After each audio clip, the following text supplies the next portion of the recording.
Hello students, बच्चों ये हमारी वर्कशीट नंबर 30 है।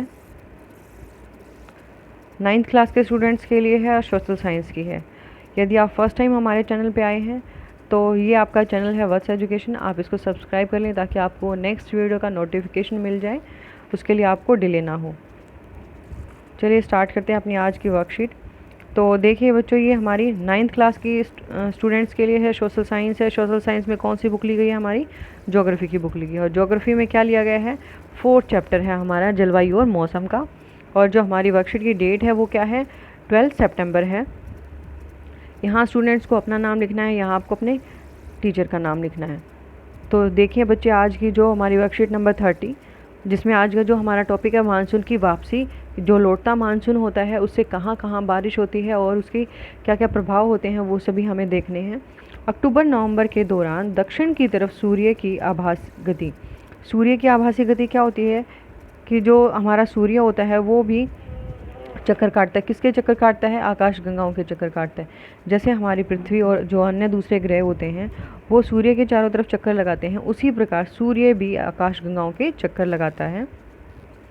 तो इसको बोलते हैं आभासी गति। इस आभासी गति के कारण मानसून गर्त, जो मानसून होता है उसमें निम्न दाब और उच्च दाब का दबाव बनता रहता है। तो उस टाइम क्या होता है? यहाँ पर लो टेम्परेचर, हाई टेम्परेचर होता है और लो प्रेशर बन जाता है। उत्तरी मैदानों के ऊपर शिथिल हो जाता है। क्या हो जाता है? निम्न दाब का क्षेत्र वहाँ पर बन जाता है। निम्न दाब के स्थान पर उच्च दाब प्रणाली का बनना, जिससे दक्षिणी पश्चिमी मानसून पीछे हटना शुरू हो जाता है। और जो निम्न दाब का क्षेत्र होता है वहाँ पर क्या होता है? उच्च दाब का क्षेत्र बनना शुरू हो जाता है और जिससे जो दक्षिणी पश्चिमी मानसून होता है वो पीछे हटना शुरू हो जाता है, मतलब मानसून लौटना शुरू हो जाता है। मानचित्र के द्वारा तिथि के अनुसार इसे समझिए। जो हमारा मानचित्र है इसमें हमें क्या करना है? समझना है कि कहाँ पर जो लौटता मानसून है। जैसे यहाँ पर दिल्ली का दिखाया गया सितंबर में, ये हमारे स्टेट हैं। 1 सितंबर से 15 सितंबर के बीच यहाँ पर जो मानसून है वो वापस लौटना शुरू कर देता है। तो कौन कौन से एरिया हैं? जम्मू कश्मीर है, पंजाब, हरियाणा, दिल्ली, यहाँ पर ये राजस्थान वाला एरिया है, यहाँ गुजरात का एरिया है। तो ये क्या है? लौटता मानसून है। अक्टूबर के बीच में जो यूपी और बिहार वाला एरिया है यहाँ से वापस लौटना शुरू हो जाता है। उसके बाद देखते हैं कि जो पवनें होती हैं वो स्थल से समुद्र की ओर खिसकना शुरू कर देती हैं। जो पवनें होती हैं कहाँ से? कि भूमि से और समुद्र की तरफ बहना शुरू कर देती हैं। यहाँ पर क्या है? हमारी ज़मीन है और ज़मीन से वो समुद्र की तरफ बहना शुरू कर देती हैं। तो इसको बोलते हैं स्थल से समुद्र की ओर खिसकना शुरू कर देती हैं। अब उत्तरी मैदानों में गर्म वर्षा ऋतु के स्थान पर शीत ऋतु में परिवर्तन का काल होता है। जो उत्तरी मैदान होते हैं, ये वाले जो उत्तरी मैदान है, यहाँ पर क्या होगा? उत्तरी मैदान कौन से होंगे? मैदान वो हैं जो सिंधु नदी के द्वारा बनाए गए हैं, गंगा नदी के द्वारा बनाए गए हैं और ब्रह्मपुत्र नदी के द्वारा बनाए गए हैं। तो ये क्या हैं? उत्तरी मैदान हैं। इन उत्तरी मैदानों में जो गर्म वर्षा ऋतु होती है वो किस किस उसमें बदल जाती है? यहाँ पर शीत ऋतु आ जाती है। शीत ऋतु में बदलाव हो जाता है, शीत ऋतु का टाइम आ जाता है।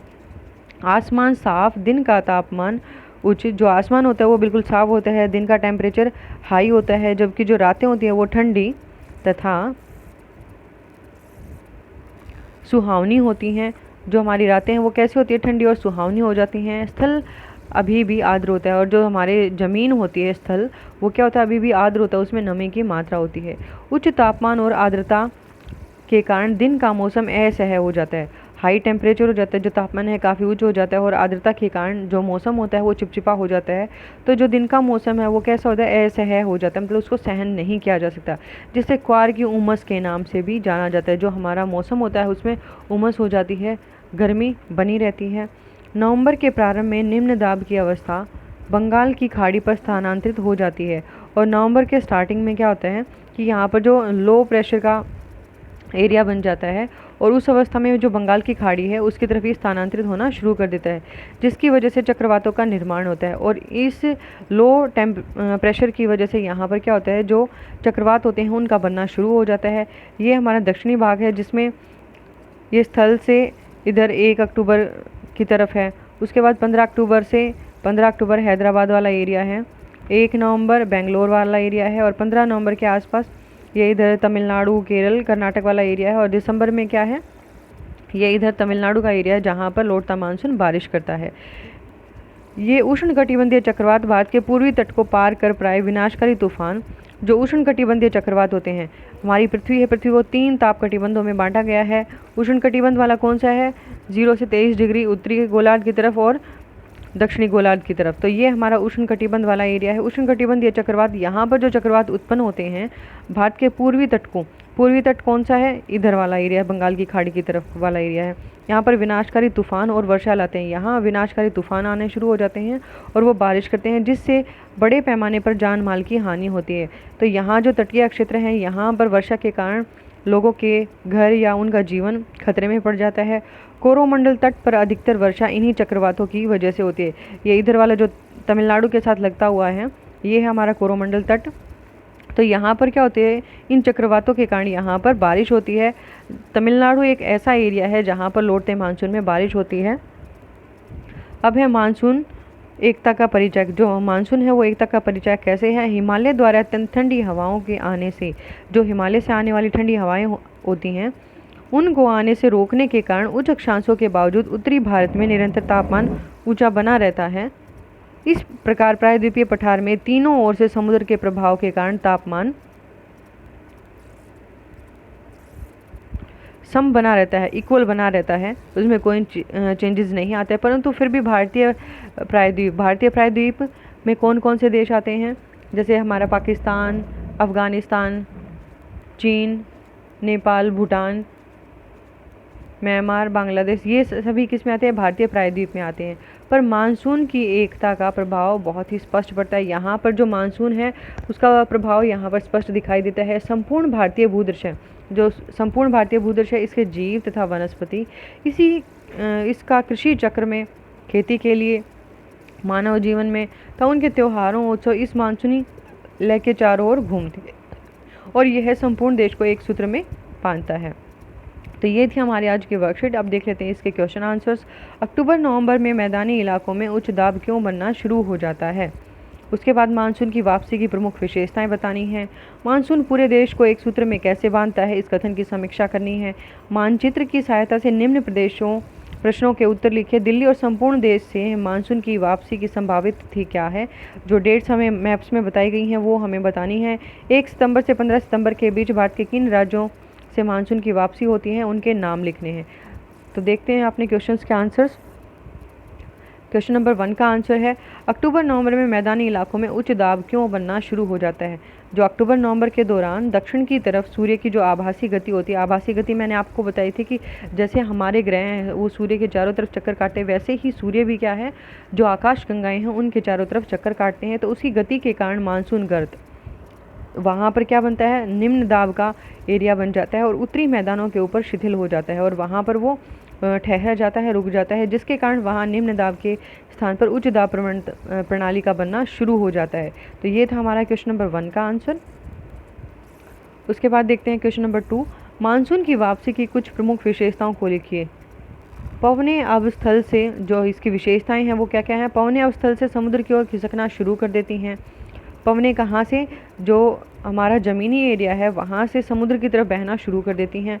अब उत्तरी मैदानों में गर्म वर्षा ऋतु के स्थान पर शीत ऋतु में परिवर्तन का समय होता है। यहाँ पर क्या होता है, जो गर्म वर्षा ऋतु होती है उसके स्थान पर क्या आ जाती है? शीत ऋतु आ जाती है। गर्मी की बजाय ठंडा मौसम हो जाता है, तो टेम्परेचर चेंज हो जाता है। आसमान साफ होता है, दिन का तापमान हाई होता है, जबकि रातें होती हैं वो ठंडी व सुहावनी होती है। स्थल अभी भी आर्द्र होता है और जो स्थल होता है हमारा वो अभी भी आर्द्र होता है, उसमें नमी की मात्रा होती है।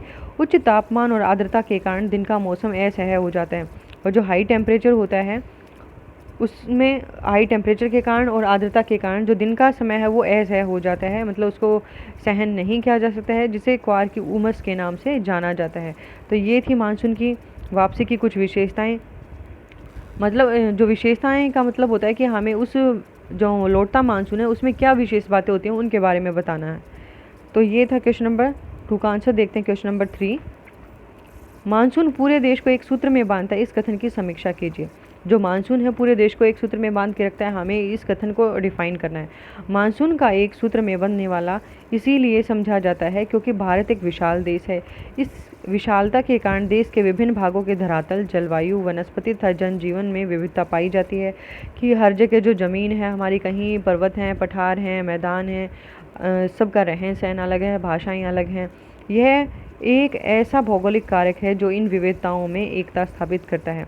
ये एक भौगोलिक कारक है जो पूरे देश में विविधताएं होने के बावजूद भी क्या करता है, सभी में एकता बनाए हुए है। क्या है? मानसून है। उदाहरण के लिए लगभग पूरा देश आगे बढ़ते मानसून की ऋतु में वर्षा प्राप्त करता है। जब मानसून आता है तो लगभग पूरा देश क्या करता है, उस टाइम में वर्षा प्राप्त कर लेता है। इसी प्रकार भारत के भूदृश्य जीव जंतु तथा वनस्पति मानसून से प्रभावित होते हैं, और इसी प्रकार जो भारत की भूमि पर जो रहने वाले लोग हैं, जीव जंतु हैं, वनस्पतियां हैं, वो किससे प्रभावित होती हैं? मानसून से प्रभावित होती हैं। भारत में खेती के सभी कार्य मानसून के अनुसार किए जाते हैं। यहाँ तक कि देश के तीज त्यौहार भी इसी ऋतु के चारों ओर घूमते हैं। जो हमारे त्यौहार मनाए जाते हैं वो भी इसी ऋतुओं पर मनाए जाते हैं। वास्तव में मानसून के कारण प्रतिवर्ष ऋतुओं के चक्र की एक लय बनी रहती है, और हर साल क्या होता है कि जो ऋतुओं का जो चक्र होता है उनकी एक लय बनी रहती है कि एक बार शरद ऋतु है, ग्रीष्म ऋतु है, पतझड़ है। तो ये क्या है, सारी ऋतुएं आती रहती हैं। अतः प्रति वर्ष सभी भारतवासी मानसून के आने का बेसब्री से इंतजार करते हैं, उसकी प्रतीक्षा करते हैं। तो ये था हमारा क्वेश्चन नंबर 3 का आंसर। उसके बाद देखते हैं क्वेश्चन नंबर 4।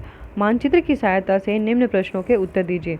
हमें मैप की हेल्प लेके इन प्रश्नों के उत्तर देने हैं।